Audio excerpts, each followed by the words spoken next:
បាទសួស្តីបងបាទអានេះគឺជា Zoraki 9 25 ប្រឡែងកាន់បងគេប្រើក្របអត់ក្បាលហើយនេះណាខ្សែទេមកគឺមានបងវែងមួយបងខ្លីមួយហើយនឹង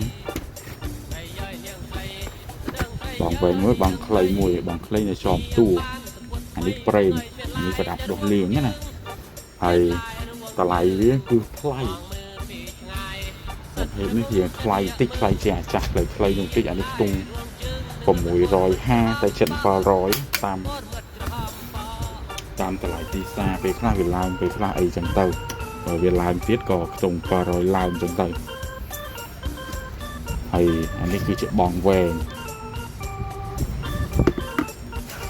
នេះគឺបងខ្លីហើយរូបវាដូចកំភ្លើងយន្តចឹងបាទមកសេតវាមកគឺប៉ុណ្ណឹងរូបវាដូចកំភ្លើងយន្តហ្នឹងអានរូបវាសពបងវែងជឿបងមើលគឺបែបហ្នឹង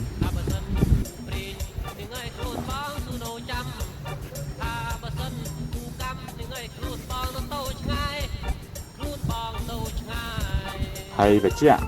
ទៀតថាប្រភេទប្រើក្របអត់ក្បាលនេះมันអាចប្រើនឹងក្របមានក្បាលបានទេនេះគេញ៉ោកណ្ដុងវាអត់មានប្រហោងទេបងអាចមើលបាន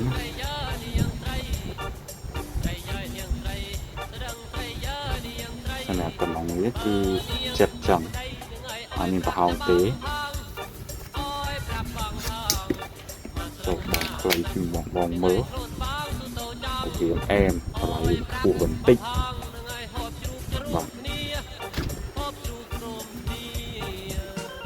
មើលបែបនេះ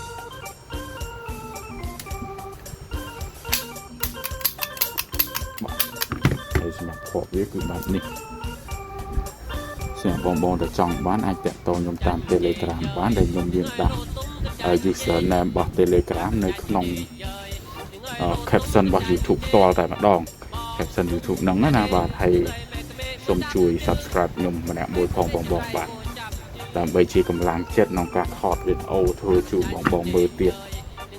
អរគុណច្រើនបងបាទ